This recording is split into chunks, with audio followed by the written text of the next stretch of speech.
It's your boy D Neal back with another reaction video, guys. Here we are with the Brexit effect, how leaving the EU hit the UK. We're gonna break this video down into two parts. Before we dive in, make sure you subscribe to the channel, ring notification bell, get a video a thumbs up so it gets suggested. You guys got a favorite video suggestion, you can subscribe to Patreon or drop it in the comment section. Oh my God! The mini budget was really the culmination of the economic policies that have been put in place since the Brexit vote. A very particular idea of sovereignty over economic good sense. We couldn't ship anything to the EU, nothing. It's bordering on disastrous.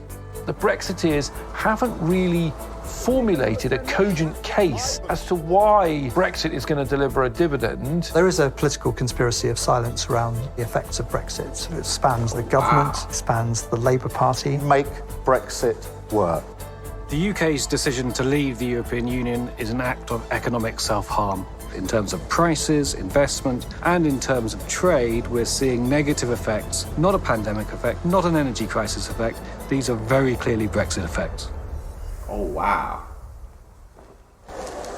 When the UK voted to leave the European Union in 2016, it seemed like a simple decision between leaving and staying. What we've ended up with through many years of back and forth has been pretty much the hardest, least aligned version of Brexit that you could get. We're not part of the European single market. We're not part of the customs union. We just have a very bare bones free trade agreement. And the costs of that have become clear over time. Of course, those have been masked by the COVID-19 pandemic, which shut down economies all over the world. And then the crisis in Ukraine, which has scrambled global energy markets, helped to drive inflation. But we're just now starting to see the Brexit effect coming through, and it's not particularly pretty. Let June the 23rd go down in our history as our Independence Day.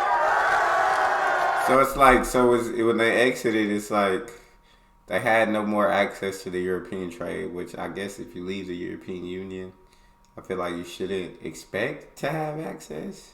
I don't know too much about it. They had no access, no one said just had a bare bones free trade. It sounds like they just basically didn't have a solid plan for leaving. It was just like, we'll leave and we'll figure it out ourselves. We'll figure it out along the way. I could be completely wrong. Like I said, I have no idea, but from the way they was talking, that's what it sounded like. We got our country back. We see it, first of all, in terms of the original vote to leave the EU. That sent the pound down about 10% against our trading partners, and that makes imports more expensive. It also makes our exports more competitive. But in this case, our exports didn't budge. They didn't go up at all, but our import prices went up. And that raised inflation by about 2 to 3%. So that simply made people poorer. When it's been calculated that the immediate cost of that was about £870 per household. I'm Danny Loughran. I'm Managing Director of Aston Chemicals, a specialty chemical distributor for the personal care industry. Well, our freight costs went up. Everything that's costed in dollars around the world became more expensive if you were paying in sterling. And that was caused by Brexit. For many years, the Brexit side of the debate felt they won the argument because there hadn't been much absolute panic in markets. In the recent mini-budget, Kwasi Kwarteng really spooked the markets. Sterling absolutely plummeted, then subsequently recovered a bit. But more serious was what's happened to government borrowing costs, because the financial markets have taken the view that the budget was effectively reckless. Remember the statement of, we've had enough of experts. The mini-budget was really the culmination of the economic policies that have been put in place since the Brexit vote. Brexit's proponents refuse to even discuss the idea that Brexit's a factor in the UK's performance. Brexit opponents or Remainers want to pin everything on Brexit. The truth is inevitably somewhere in between. But to say that Brexit isn't a factor in what you're seeing in the UK performance is silly. Of course it is. We're starting to see a very interesting pattern emerging, comparing Britain with the performance of other advanced economies. After the pandemic, there was a trade recovery by all the other G7 countries, and Britain's trade recovery has been more or less flat. So the UK fell behind in its trade intensity. One of the other things you can measure is the drop-off in the number of trade relationships between smaller companies in the UK and their foreign counterparts.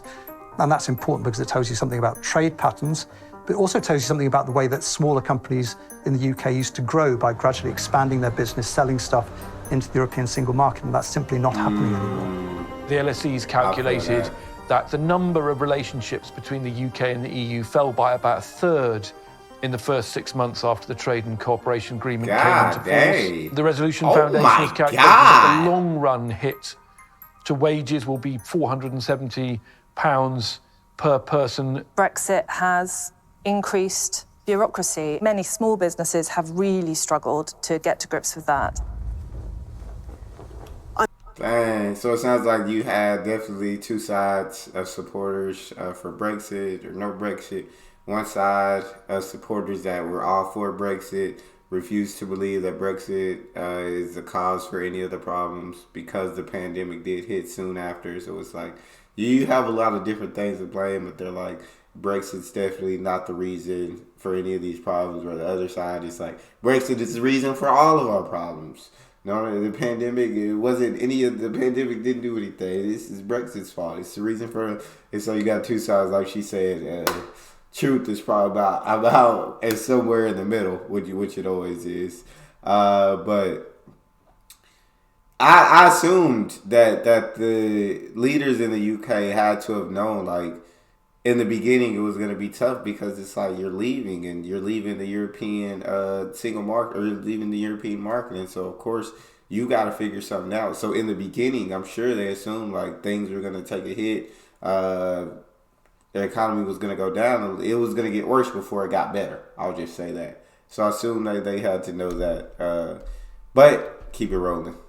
I'm Kieran Towerday. Hampstead Tea is an organic tea company. We import tea from all over the world and sell it all over the world. We were told that we would have the most amazing deal. We were going to get our sovereignty and we were going to keep all the advantages of being the EU. As a business, we were dumb enough to believe that. Come January last year, we got an order from Italy.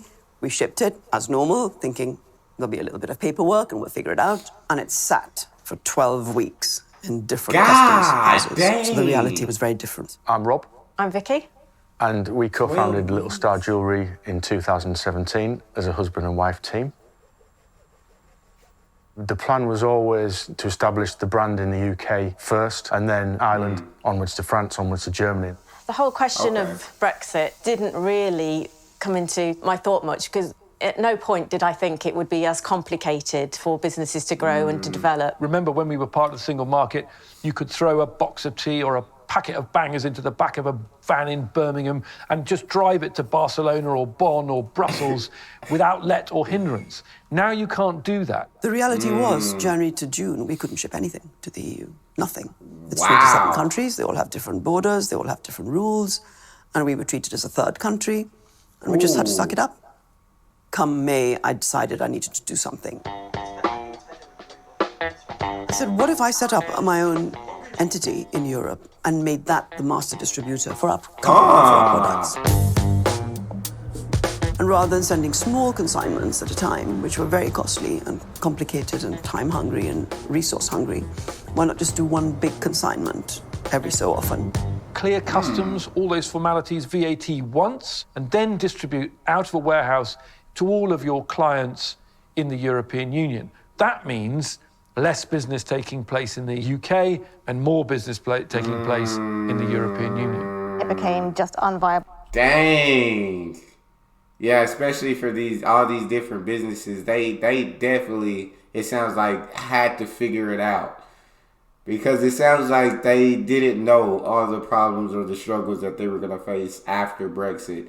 And they had no clue of what was about to happen. And then their eyes were opened and they had to figure out how to adjust to be able to, because, I mean, you're able to sell your products all over Europe and then now you can't anymore.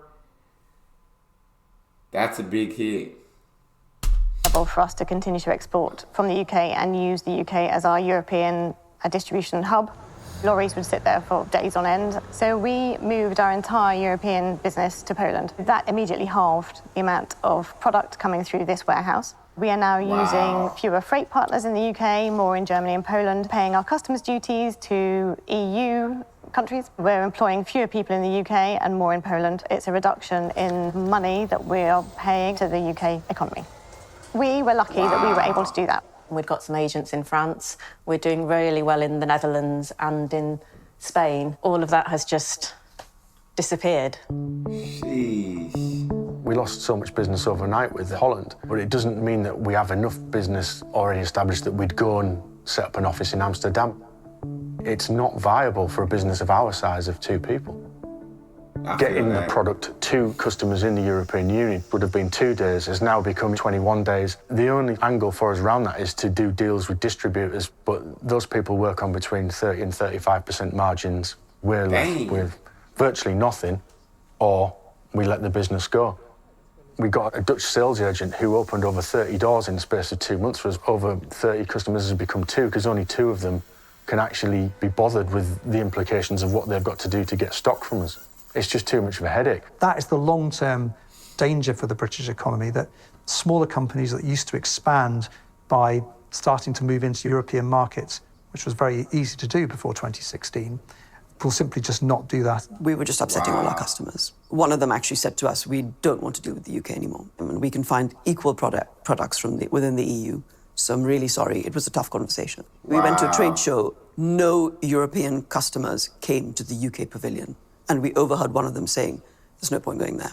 With Brexit, we don't even know what's going to happen, so there's no point trying to build new alliances with British suppliers. The damage from non-tariff barriers is it puts the UK behind a wall. The European Union, 27 countries that have one set of rules for the movement of goods, people, capital and labour. It's broadly more cost, more aggro, more uncertainty, more delays, less efficiency. In some cases, a sort of unequal playing field with competitors overseas. A French company will buy from Germany because they'll probably be able to get the same product easier and without any of the extra costs that we're having to apply to get it out of the UK. We design all of the range here and then we send it out to manufacturers in Thailand and Hong Kong. We have a tariff for it coming into the UK, then have to pay another tariff when we're sending out of the UK because it's not produced in the UK. The EU is very bureaucratic. And before that, we were within the bureaucracy, and now we're outside of it. The whole story about EU red tape making things more difficult for businesses, from our perspective, is a complete lie. Since 2016, business investment has been growing in all other G7. So this is interesting. So I feel like so far I'm hearing cons about the Brexit effect. I'm hearing all the bad things. What were some of the pros of Brexit from the UK leaving the EU? I know they didn't have to, I guess, follow the EU's rules anymore, that standard set of rules. But what were some of the pros? I'd be intrigued to listen to. Since 2016, business investment has been growing in all other G7 countries, but not in the UK. You can see that for a very long time, business investment was on an upward curve in the UK, but since 2016, in particular, the Brexit vote, it's been plateauing. And the government's been trying to rectify this, been throwing lots of money at it. They've introduced something called the super deduction, where you get huge allowances if you invest in capital and innovation. But it hasn't really shifted the dial. Really worrying for the future of our economy, because in the end, investment drives the capital and the ability for economies to grow into the future. And some people are saying, Brexit's not the only thing by any stretch of the imagination, but something is going on. There might be a small effect that the UK is a more service sector driven economy than others, but France is just as much of a service sector economy as the UK.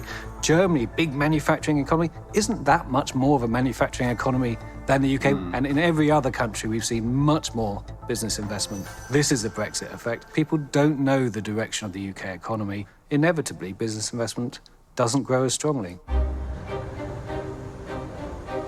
We've seen in all areas, in prices, in terms of investment, and in terms of trade, we're seeing negative effects due to Brexit, which we can now pinpoint as a Brexit effect, not a pandemic effect, not an energy crisis effect. These are very clearly Brexit effects.